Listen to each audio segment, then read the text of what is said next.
Hi, I'm Tony Fleming, and this is Fleming's Ultimate Garage. Hey, thanks for joining us on today's super rare car. You know, they do these tests on like the ZR1 Corvette, they do tests on very rare Ferraris and things like that. Very few people do a video on a car that's one of less than 2% built. Think about that. 1968, there was 235,000 Camaros built.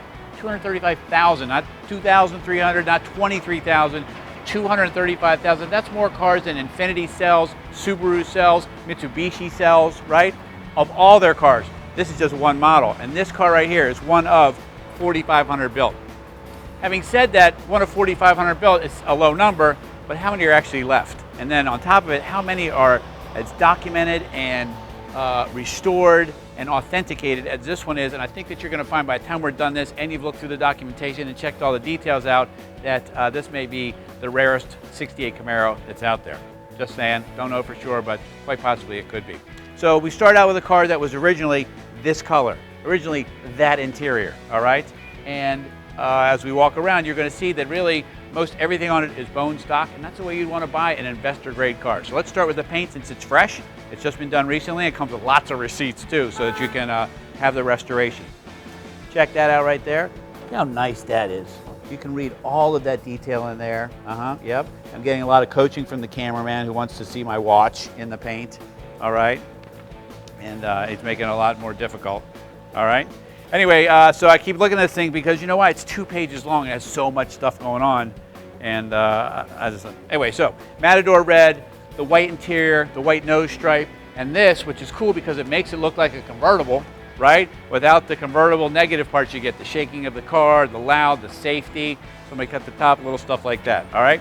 Stuff that you may not ask about. Power disc brakes, because you know what? Not all cars came with those types of things, and that wasn't standard on this car. So it has a nice upgrade for power disc brakes.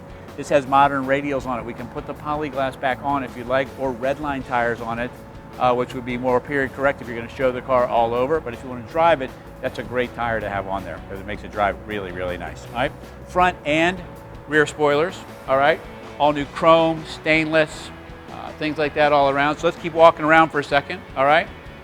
And when you get the RS and the SS package, this is not only a Super Sport, which overrides the RS package, and that's why it's badged as a Super Sport, but the RS will give you the backup lights down here, the RS grille, a couple other pieces of trim mostly, because it's not really a handling package. Most people thought it was, but it's not really. It's more just a trim and luxury package.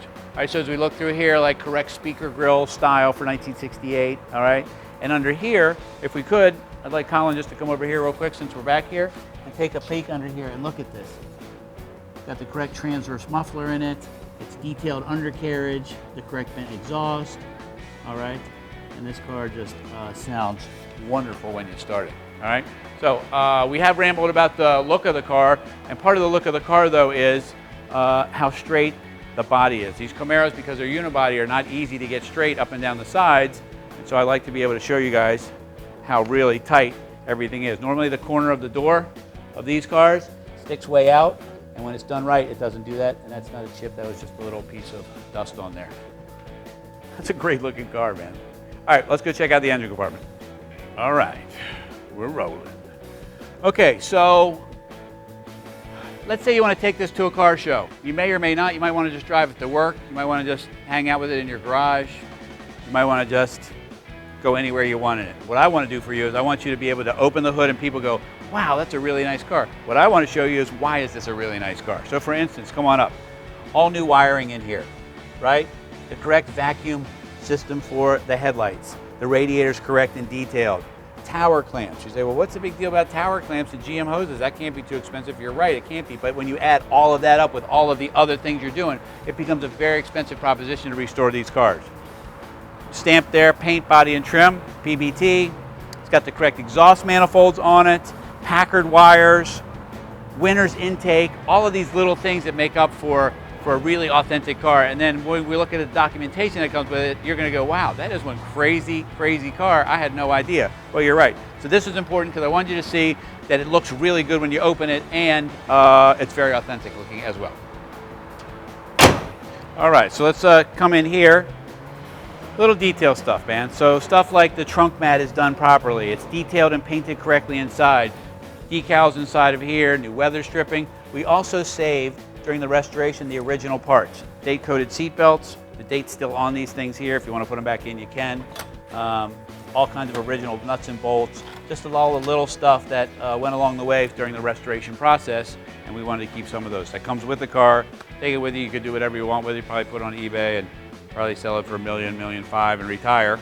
If you don't mind, just send me 10%, which is cool because I endorsed it. It's a legal contract. You have to do it now, so I hope you remember that. Maybe not.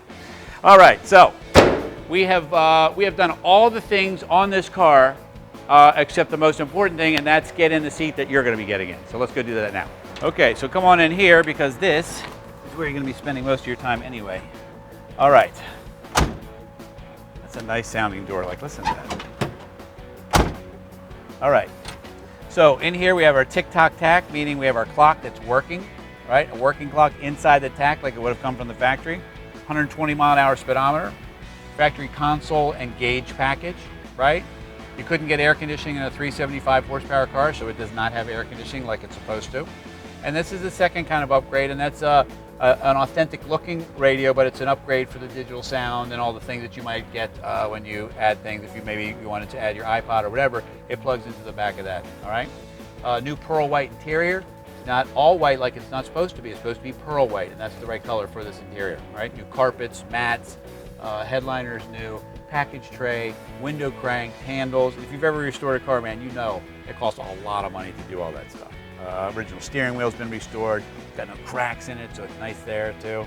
And I love this right here, man. First shifter right in its place, all right? Anyway, how about I fire it up for you so you can hear what it sounds like?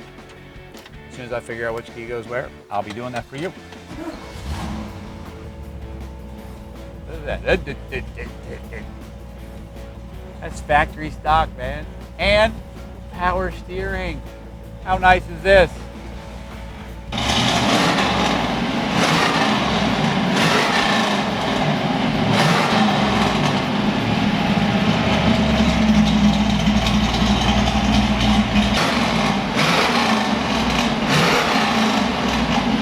All right, so come on up here for a second. I want to show you some of the stuff you get. You're going to need your own filing cabinet for this car. So, McNiche certificate. Try that again. McNiche certificate, all right? NCRS certificate and restoration CDs. How many cars out there have that? Oh, no, none? Okay, yeah. Oh, the other cars don't have, oh, you did find one other like that? No, all right. Okay, that's fine, keep rolling. Does the other car have 1968 title history back to the original owner? Oh, it doesn't have that? Come on, man, come on. Oh, you found one with that, but you didn't find it with those other two. It's okay, you can nod and say you're right. Right, cool. How about this? Title search from all the DMVs to authenticate the original title history there. You don't have that either. It's cool, it's cool. I didn't have it either until I got this car, and you're gonna have it soon. All right, so does your car have the restoration from '92?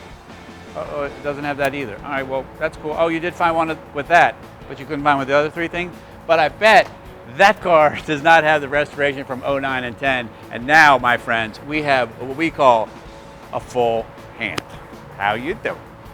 All right, so let's close up with this history for a minute. First off, we talked about a car that's very, very rare. You may never see another one like this ever again. You may never see a 375 horse red 4-speed, especially with documentation like this, right? So let's throw that out of the way. Secondly, check Hagerty's report on this car. This car has been going up in value for years and years, which makes it really investment grade. You say, well, Tone, how do you know it's going to be investment grade? Well, I know how much it sold for new, and I know how much they are bringing now, so clearly it's going up in value. So this is why these cars do so well. You throw in the 4-speed, you throw in a great color combination, 12-bolt with 373 posi in the rear, huh? 375 horse, probably closer to 425 now, and this thing rolls down the road. So it is a very cool car, and it's a great car to drive, and it's investment grade. That sounds pretty fun to me. So call us, 301-816-1000. We'll tell you all about this 68 RS SS 396.